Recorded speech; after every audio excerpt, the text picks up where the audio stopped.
Welcome to Resume Storyteller with Virginia Franco, bringing you interviews with industry experts and regular folks who tested the job search waters and succeeded, and strategies to tell your story and land you job interviews in 60 days, guaranteed. Here's your host, Virginia Franco.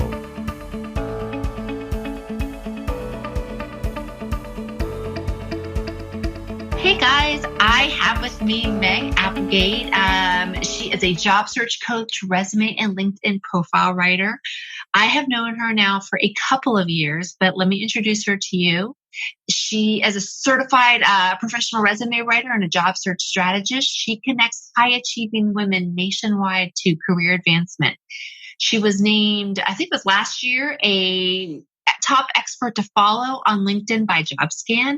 And she is the winner of the 2020 National Resume Writers Association Roar Award for Resume Excellence. She also earned Career Director International's Career Innovator Award, an honorable mention for her resume branding workbook. Her work is published in the most recent editions of Expert Resumes and LinkedIn Profiles for Managers and Execs, and also Resumes for Dummies. So definitely go check those out. Meg, thank you so much for joining me in the middle of Corona life. I know you have a lot going on, so I appreciate it. Thank you so much, Virginia. It is an honor. I respect you so much in the resume writing field, and I'm a big fan of your podcast. So I'm really excited to be here.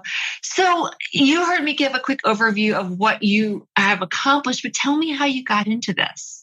Yes. So I actually started early in my career in nonprofit and was doing fundraising and event management, and just knew long-term with the weekend hours and the nights that this just wasn't going to be sustainable for me. And I knew, my husband and I knew that we wanted a family eventually.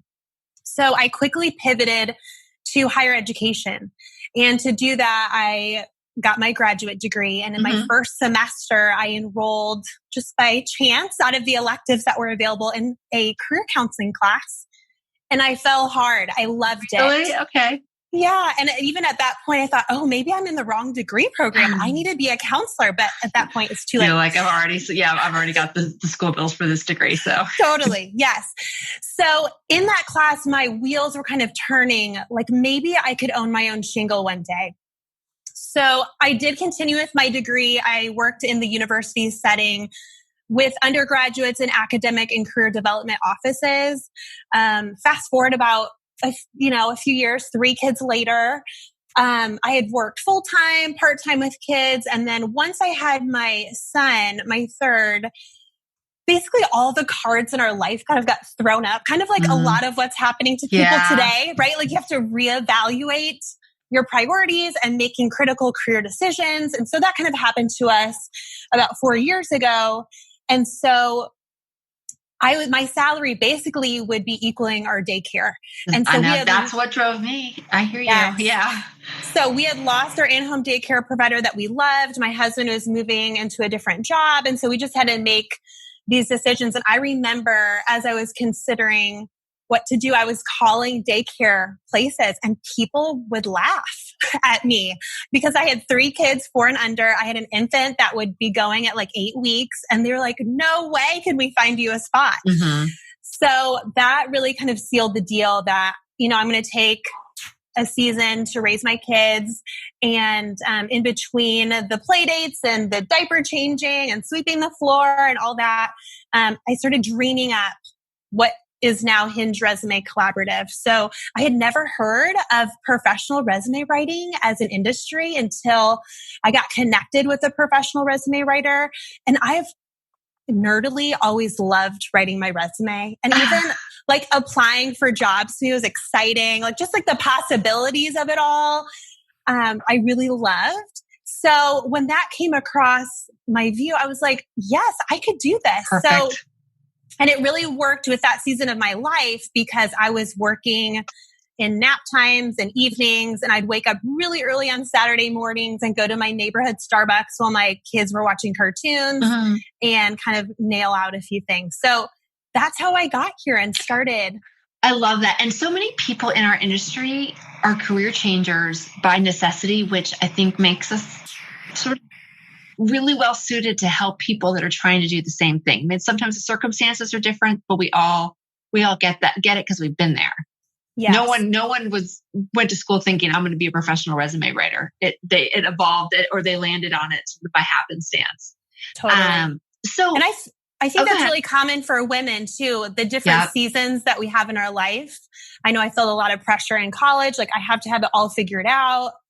Laughing now, right? It's like pivoting multiple times, right? Everyone has different careers and different seasons, and transferring your skills. So I think that's really common, especially for women, because once you have a kid, my husband could go back to work. Everything's the same. For me, I'm like pumping during breaks. Yeah. I'm writing grocery lists on my lunch hour. Yeah, and we are often the sort of the default parent. And so, rightly or wrongly, sometimes your career choices are driven by the fact that you need to be the one that can drop everything and run when stuff happens, or at least the majority of the time. That's what I found. My husband's job wasn't as flexible, and so mine needed to be because I had 4 kids and something was going to go wrong, whether I liked it or not. Yeah.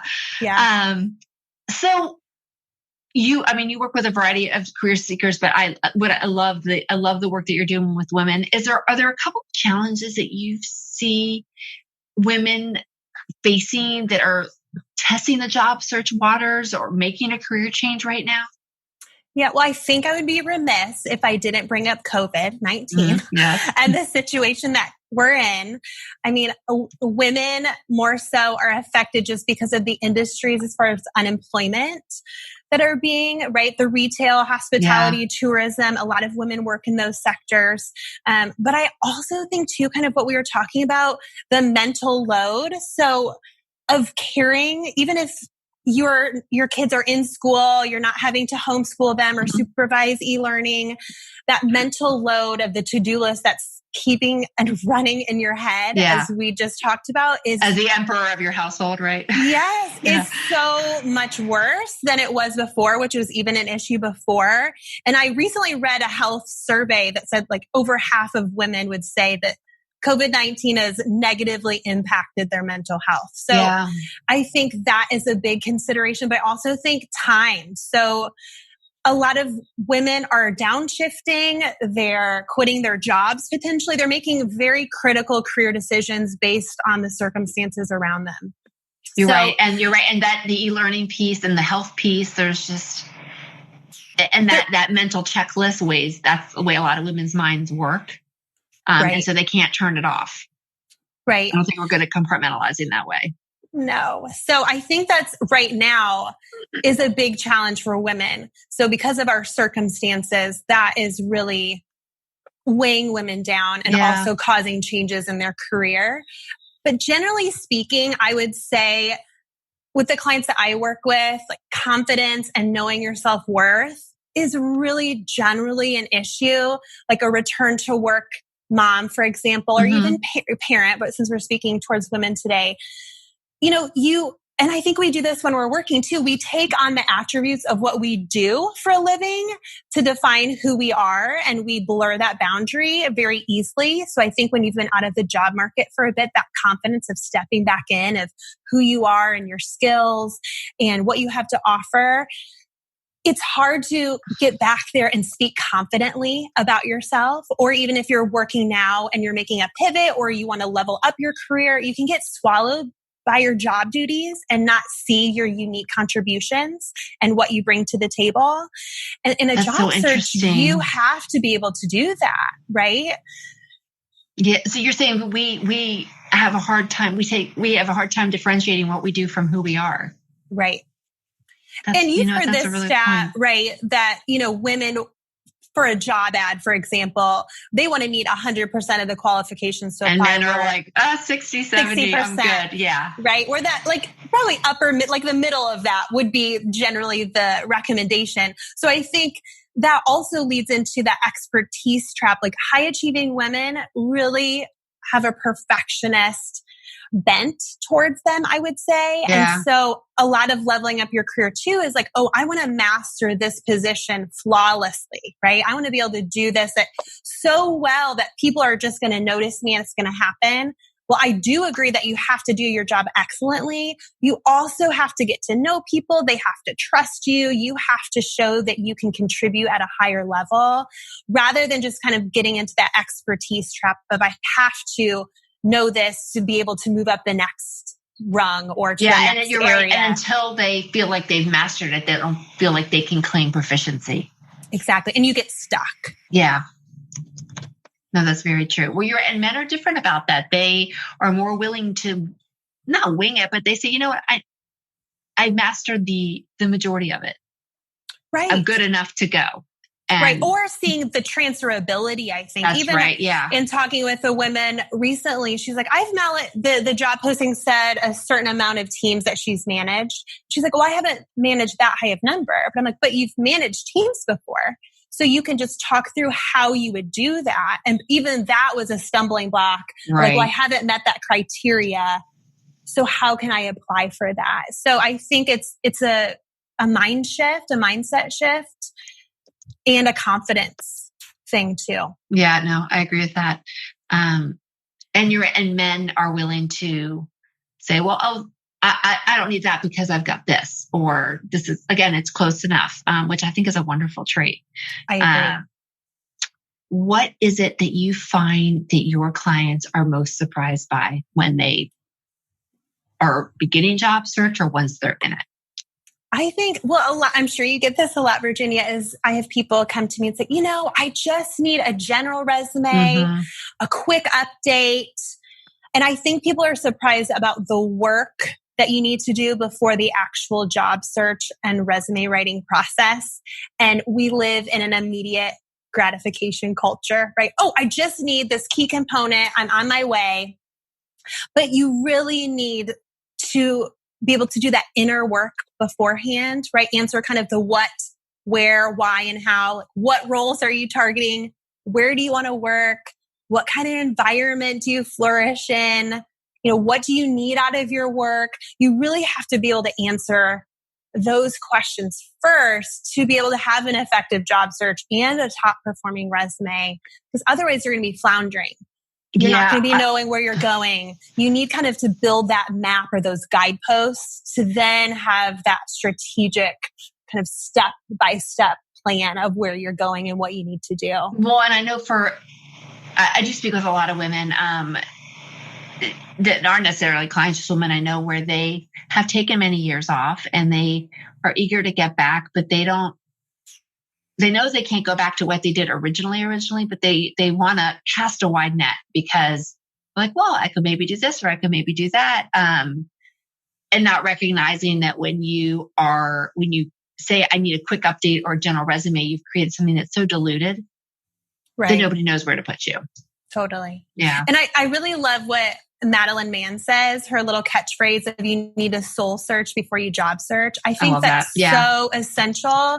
And I think especially for women and I think this could be true for those that are working outside of the home too, but as a stay-at-home mom, you lose yourself in bending to the needs of others. And I have many part conversations with moms in my neighborhood of, I don't even know what I like anymore. Yeah. Who am I? And it's kind of coming to grips with like, who am I now? I know who I was in the past and what was defined me by my work, but now I know I'm a mom, but who am I outside of this little bubble that I've been in for so long? And so I think that's where it takes hard work to do that soul search. And I think, especially when you have young kids, I mean, I've worked full-time, part-time, I've stayed at home. It's all hard. It's all exhausting. Yes, exactly. There's no way where it's like, oh, this is the ticket. It's exhausting. After you've done your day, it's really hard to have that mental energy, especially to be like, okay, let's kind of dig in further. And so that's difficult. Yeah. And I am, because I'm older than you, I am working, I see a lot of women that are empty nest or about to be empty nest where maybe they have worked on and off here and there with part-time stuff. But that was just a job. It was something to bring in some money. They've never had the hours in their day to think about, well, what do I like? What am I good at? And to really sort of then pick a role that's more than just a job. It maybe is a career or it's something that's a passion. They've never had the time or the luxury of the time to think about it. Yeah, what a great perspective. It is interesting how we take those seasons and curves in our life where we kind of come back again and again to that point. That's like, really what are my hobbies? I don't know. Yes. I don't have any. Totally. And now it's even harder. It's like you can't really do as many things and even experiment. Netflix is your hobby. Right. I know. Exactly. That's so true. So it's tricky. But there are ways around that. I think that like nonprofits, especially right now, are really suffering. And so if there's someone that wants to dip their toe in the job search and building skills or growing them, I mean, I think that you could probably email a few nonprofits and say, hey, like if you're a graphic designer that hasn't done it in a while, like, hey, do you have this need? I'm willing to work on some projects for free, for example. I think that that's an undertapped way. That and small businesses that have had to ratchet their budgets so tight to try to survive. If someone could offer a chance for free to do some stuff that helps the small business, I mean, it's a win-win. Totally. So shifting gears really quickly, or just a little bit, I should say. What advice do you have for someone? I'm sure you get this where they reach out to you and say, well, I'm thinking about making a career move now. How should I get started? Yeah, I think for the stay-at-home parent, I think when you decide to take a career break, you need to think kind of loosely. I mean, if anything in 2020 has taught us that life happens.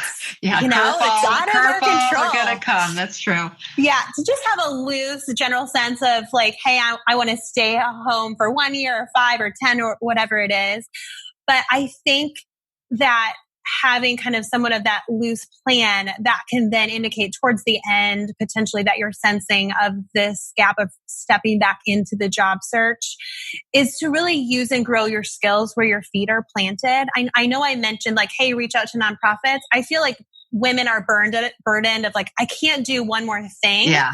So I think bloom where you're planted, go where you're usually going, but use your skills or explore different skills in those areas. Like if you love to volunteer at your kid's school, unfortunately, it looks a little bit different now, but maybe virtually, right? You could take some initiative and join the PTSA or do some leadership in that area. Or if you always volunteer with a community organization, that's looking different now, but you could potentially pivot and explore different skills there, or sports teams. Or I know I worked with a stay-at-home parent who raised thousands of dollars for her kids' school, and the massive amount of committees that she led for that. I mean, those are all very transferable skills. That's right. I love that bloom where you're planting. I was the editor of every flippin' school newsletter at my school and did so much email marketing for things because that I wanted to keep my writing and my tech skills fresh. Yeah. And it helps. What I love about it too is it really helps to minimize that employment gap that people are so worried about. What are people going to think if they see I haven't been working? And, paid or unpaid, it doesn't matter. The work is the work.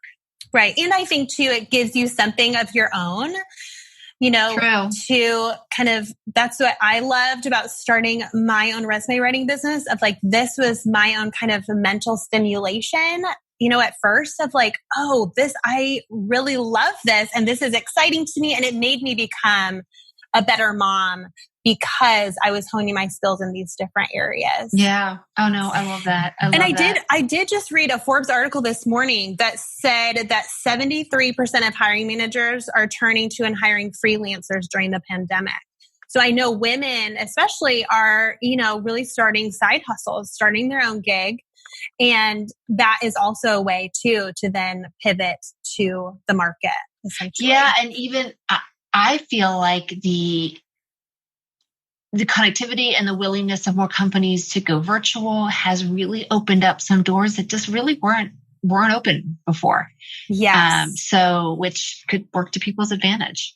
I completely agree. I remember when I worked full time and I really petitioned to go part-time and they let me do like a consolidated schedule, but in the end wasn't approved, or in higher education, remote work basically was shut down by the university. Like we don't work remotely. So I know that remote work, isn't the way to the complete future, but it definitely has put us over that hump of like, this is possible. It opens up more flexibility for both parents to be able to work and to be flexible for kids' schedules or for partners or whatever it is. Right. And that is really nice because I remember coming up against that brick wall. Again, I'm like, surely we can figure out, a remedy for this. But again, I think that is, if there is a positive thing out of that, the pandemic. Yeah, pandemic silver lining. Yep, I agree. Yeah. I agree. For women that are working, though, I would say to really gather like an inner female circle of women. I read a study from 2019 from the University of Notre Dame and Northwestern that you place at a higher leadership level, 2.5 times higher of a job level if you have a female inner circle. So it's kind of similar to like having a personal board of directors, that's common to say, but basically having women that you're talking with and relating with and professionally growing together and having that social support to then move forward in your career. Because I think I'm a believer that you can't really be self-made, right? I mean, we are designed for community. Yes.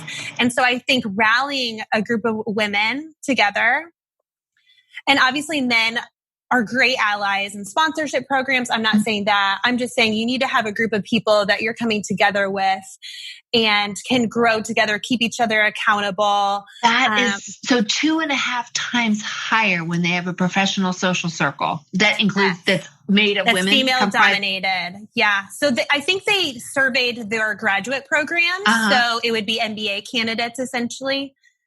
And so I found that very interesting. Fascinating. When I first started, I didn't think of this, but a friend that we were friends through school, she was going out on her own as a CPA, and she gathered 5 of us, and we would meet monthly to share leads. And literally, that's all it started out as, and it grew into much more. She was ahead of time before we even realized it. That's so cool. Yeah, and I think Jessica Sweet and I have paired up during the pandemic to offer I love her. A career strategy mastermind that's focused on women. So it's 6 women and both of us for 6 weeks. And I've personally seen that magic happen. I mean, while we're there helping with making a job search plan, but really the magic is in the women joining together. And that's been really neat to see. I feel like I've seen kind of the survey come alive essentially in those groups. Okay, so it's Career Strategy Mastermind, and that's with Jessica Sweet, who is Wishing Well Coaching. Coaching, that's right. Okay. Yes. She and I are both masters. We both have our masters in social work. That's how she and I became colleagues. We found out about that maybe 4 or 5 years ago. So we talked about advice for women that are looking to make a job jump or test the waters. What about that person who has started job hunting and it is not going well? What advice do you have to help them sort of regroup? Yes, I think that you need a plan, a job search plan. If you don't have a plan, it's really hard to regroup and diagnose what the problem is. So I have some prospective clients reach out to me and say, hey, I'm getting interviews. I think it's my resume. And I'm like, well, I don't think it's your resume if you're getting in the door. Right. Which is great. Yeah. Right. Yeah. You need interview coaching.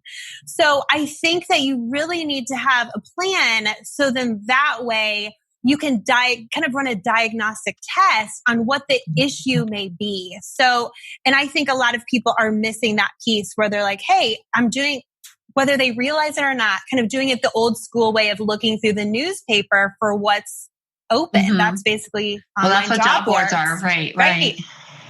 So really getting a plan together of kind of steps on where you're going and what you need to do. Is basically like managing a project. So you are implementing the plan, but then you're also marking down what you have done. So then a week or a month, you can look back and be like, okay, I did these different things. These are my results.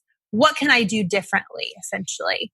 So if you don't have a plan, you're lost, right? So in terms of getting a plan, I mean, obviously there's a lot of resources on LinkedIn. There's people like you giving free advice. You could work with a professional. I imagine that group, the professional social circle that we referenced earlier, could definitely support you with that. What other ideas do you have for forging that plan? Yeah, I think job clubs in your local area are a great way. Many of those are free, whether it's through, what is it called? Like Workforce. I know that they have like a finder online, but also many places of worship have them too. I know a big church in my area has a great job club. So I think those are helpful. Sarah Johnston, Briefcase Coach, she has a list of job clubs on her website. Oh, fabulous. Mm-hmm. Yes. So I think that's a great area. I do think gathering like your personal board of directors is helpful, as long as you're staying kind of on task of, what you need to do essentially. So I do think, while the free advice on LinkedIn, I know if people come to me and said, hey, I have all this free advice and I feel overwhelmed and I don't know how it applies to me. So that's where just talking through it with someone can be really helpful, whether it's a professional like you or I, or if it's a trusted colleague or friend, just kind of speaking that out and having someone else listening to be able to say like, oh, this is what I hear you saying. Is that working? What's not working? Yeah, help you forge the plan and keep you to task. Right. No, absolutely. What about, and we sort of talked about this earlier, that person who either hasn't been working in a long time or they have been working in a job they hate and they finally have the luxury because their kids are getting older to go do something exciting, and they could go in lots of different directions because they have a diverse skill set. What advice do you have to help someone that is contemplating going in a number of different directions? Yeah, I think this is really common for women because we're just so darn talented. We do a lot of different things in a lot of different places. We wear lots of hats, right? Yes, we do.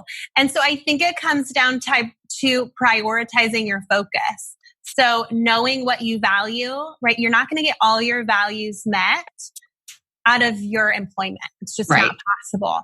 So really kind of prioritizing a list of what is important to you in the workplace. What skills do you want to use? You may be good at a lot of different things, but what do you want to use? What skills do you want to use? And I really love, and this kind of can go into that inner circle or having trusted peers, that you can crowdsource your strengths. Shoot out an email or a Google survey asking, what are my top strengths, superpowers? What kind of challenges do you see me solving day in, day out? Even if it's not necessarily in the workforce, it could be past colleagues, current colleagues. That's right. So it's what you're good at and what you like to do.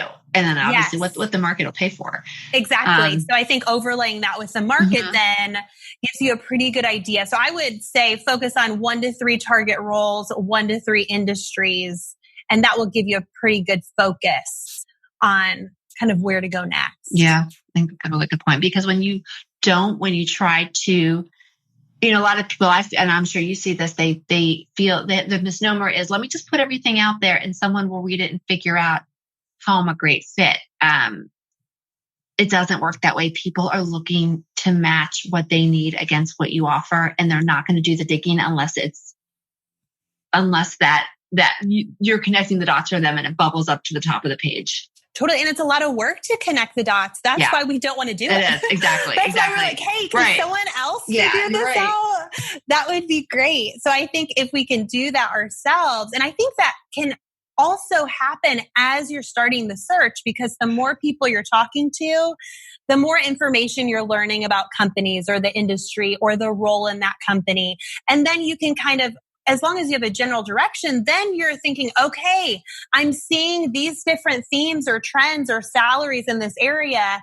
You can shift then, what is the priority? What, that kind of evolves as you're talking to people and as you're collecting that information. It's not just like, this is the plan, I have to stick to it. I mean, it's constantly evolving as you're learning more and talking to, your network of family and friends, and then, people in the companies that you want to work for, and then hopefully decision makers in those companies, so the information will then impact where you're going as well. And that's the beauty of informational interviews and those networking conversations. Sometimes you don't know what you want. You don't know what you don't know, and you want to learn more. So talking to people that have been in those roles, that pivoted from one place to another, can help you figure out, is this what I really think I like? Or if not, then what part of it do I like, and navigate accordingly.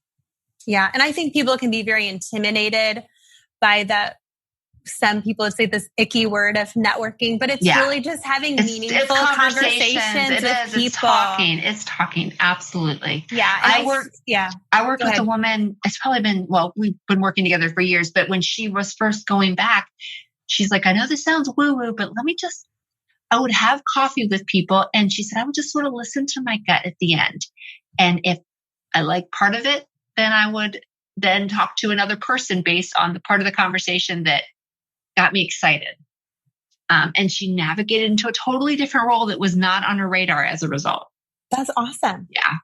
Yeah. And I think too, even circling back to that person and be like, hey, based on what you said, I'm pursuing this now. Do you know anyone else? It can be a continuous conversation that I think people just think networking is this very kind of vending machine. Like, do you have something? No. Okay. Yeah, give me a job. Bye. Right. It's not like that. It's, people hire people. And so having meaningful conversations and continuing to have those, and, which would be more a fancy term of like nurturing your network. It's just basically keeping people in the loop, asking more questions, giving them value based on what you've talked about in the past, whether it's like an article you read or a podcast you listened to. It's really just about being a friendly human. Yeah.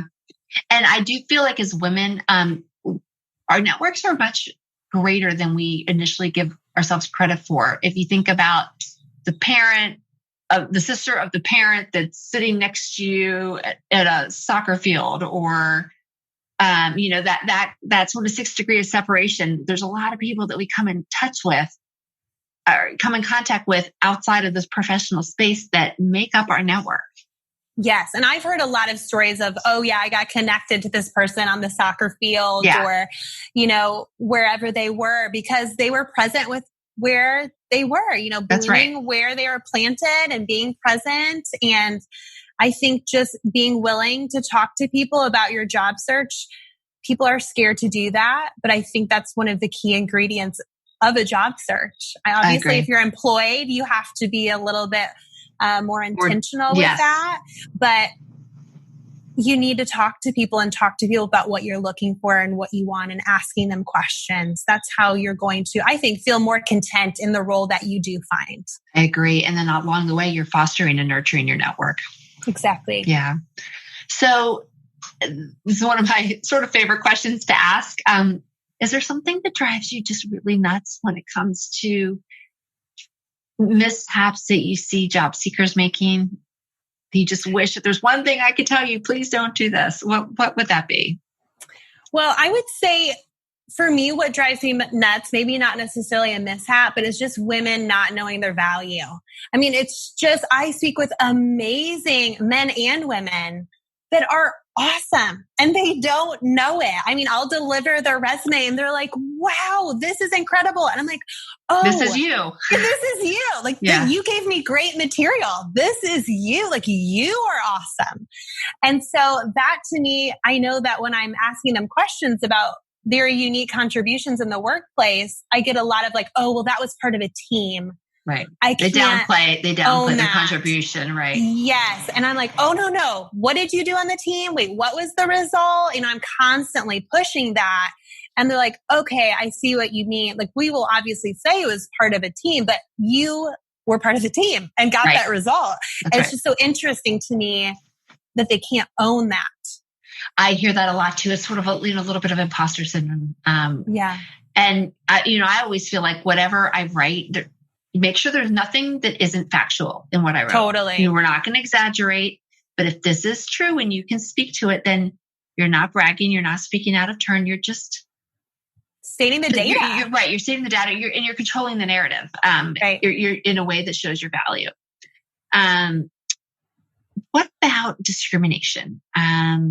There's all sorts of isms, ageism, sexism, ethnicity is, I guess not, racism. What are your thoughts on the topic? Is this something that your clients are facing and has been coming up? How do you help them navigate? Yeah. And I do think that gender discrimination exists today, unfortunately.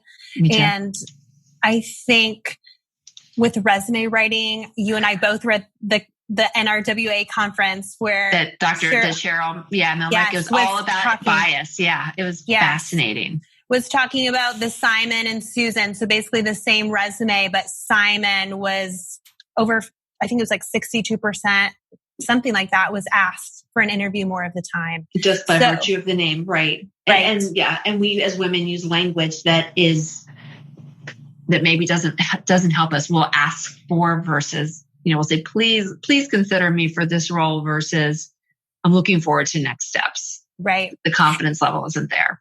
Totally. And I do think women in general are more verbose. So the data that she even brought to the table was that women use 42 more characters on their resume, 12 more words. We write in paragraphs rather than bulleted lists. And so just the nature of a high-performing resume is lean and tight writing and bulleted lists. So we have to kind of go against our natural inclination. And I see most resumes I see have paragraphs. Yep, agree. So you're right, but the men are short and maybe and a little bit more verbose. Yeah. Yes. Yeah. So, and then one other area I would say is work gaps, because women, I saw a stat from the Harvard Business Review. It's a bit old. I think it's from like early 2000s that 43% of women opt out of work for a time. So, there are going to be gaps on your resume. And unfortunately, the way that hiring works, that it shows that you're going to be penalized for that. Mm-hmm. So I know in a recent study by Resume Go, they talked about if you can succinctly address your work gap, kind of shut down the imagination of the reader, you're going to be 60% more likely to receive a callback for an interview. So there's different tricks in your resume that you can employ to minimize those gaps while being truthful at the same time, using formatting, but also, using a quick line of, I went to get my MBA. That's why I left, or I took care of kids for 5 years or what have you, and using your cover letter as well. Obviously, the main meat of your resume and your cover letter is about how they have to have you because of your different blend of skills and experiences. But I think it's important to shut down the imagination, because we'll think, well, maybe they were let go, or maybe, That's right. Yeah, no, addressing the elephant in the room needs to come in the conversation. And I think a lot of it, tell me if you agree, is just like with ageism, you need to dispel the thoughts behind it. So when there's a work gap, there's a concern that you are not as knowledgeable, that you haven't kept up your skills.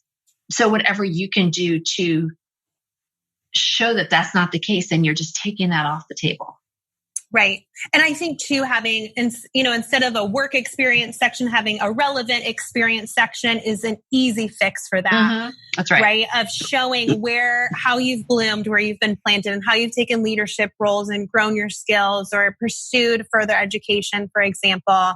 And that's a quick, easy resume fix that you can include those leadership skills that you've grown and developed. Absolutely. And one cool thing about COVID, I don't know how women are finding the time to do this while they're wearing their homeschool hats, but I can't tell you how many women I have talked to that have been taking just really cool online certification courses. I just talked to a woman who got her diversity and inclusion certification or certificate at eCornell while she was homeschooling. And but there's a lot of educational offerings that are online, and they are, I think, gaining in reputation.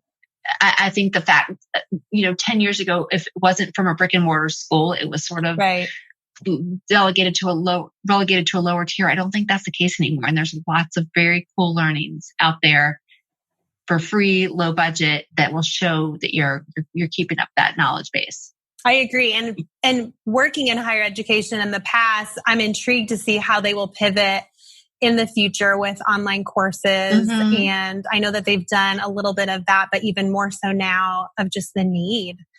I agree. of that. So I'm interested to see how that goes. It is going to be interesting. I know in the universities, I've seen people talking about the lifestyle that you're getting when you come to the campus. Totally. Where before they didn't talk like that. Right. So let's say someone comes to you, if we ever get out of our houses and we're in a social environment, and they say, I'm getting ready to job search. What are a couple of tools that I need, without a doubt, to get started? What would your answer be to that? Yeah, I would say for the return to work, I really love what the Mom Project is doing. And this is a great resource, even if you're just kind of putting your toe back in, is thinking, hey, I want to take on a project or, a short-term project or position. So just to sort of test the waters. Yes, I think that is they're very committed to moms and work-life balance. I also think iRelaunch, they have return to work initiatives, much like an internship for graduates. I've heard of that, yeah. Yes, this would be for return to work parents in certain industries. Corporations have these return to work, basically internships, however long those are. And then you are more marketable for that company, but also within the industry. So I think companies have been smart about it because they recognize that you can get these talented women for much less than they, pay much less. And likewise, women are getting a chance to test the waters out. Right. And I love this personally is a book that I love that I gift to my clients a lot. How Women Rise by Sally Helgeson I don't know if that's how you say your name, and Marshall Goldsmith. Basically, they talk about 12 habits that hold women back from a career advancement. It's an excellent book. I recommend every woman reads it. It's so practical. How and Women good. Rise. Oh, I've not heard of that. It's excellent. I reckon it's really, really good, very informing. And also you can see yourself yep, I see myself doing that or no, right. It's just really, and then they give tips and strategies of how to overcome that. So I really love that book and love to give that to my clients. I also think having an accomplishment journal or career journal is such an excellent tool, especially for women, whether you're in the workforce now or you're taking a career break. I think just getting into practice of recognizing your wins, even if it's hey, I put the baby down and he slept for 2 hours. I mean, just getting into the habit of writing down your victories and then speaking them to other people. So that's probably where kind of that inner circle is really helpful, because we have a hard time talking about ourselves. Yeah, we tend to dismiss what are our accomplishments? Yes. And even my friends and I, we have kind of a little rule. They'll be like, oh, Meg, giving me a compliment, and I'll kind of wave it off, and we correct each other. Oh no, you should say thank you. Yeah. When someone gives you a compliment, you say thank you, not That's right. oh, it's nothing. Right. Or, That's right. It's just the practice of making your wins visible to yourself and then to others. So then when it's time to talk about yourself, you're very familiar and it doesn't feel weird or braggadocious. It's just this is how I've won. This is where I've won in it. And this is who I am. And you're comfortable taking praise. Totally. I love that. So you have a very busy life. Tell me, and you've got your business and now this program that you're working on with Jessica Sweet. Tell me what's next for you. What do you see down the pike for 2020? In 2021, well, I want to finish strong. Okay. Finish the year strong. So yes, I'm just continuing to work with clients. And then Jessica and I are launching our last career strategy mastermind for the year starting in October. So those have been really fun, really a highlight of my month, honestly. So that will kind of be the last little wrap for that. Excellent. So if people want to learn more, reach out to you, I have your LinkedIn profile, your email, and your Hinge Resume website. Are those the best places to connect with you, or do you have any other places you'd like to shout out? I just started Instagram, so you'll see my few little posts there, but really LinkedIn, I'm on every day and chatting and making connections with people there. So that's probably the best way, or email. Excellent. To get in touch. Well, Meg, thank you so much. You're the best. I love what you shared. Really great resources, from books to articles. and just super practical. So thank you very, very much. Thank you, Virginia. It's been really fun. You've been listening to Resume Storyteller with Virginia Franco. To learn more about storytelling strategies to catch the eye of today's skim online readers, hiring and decision makers, go to www.virginiafrancoresumes.com.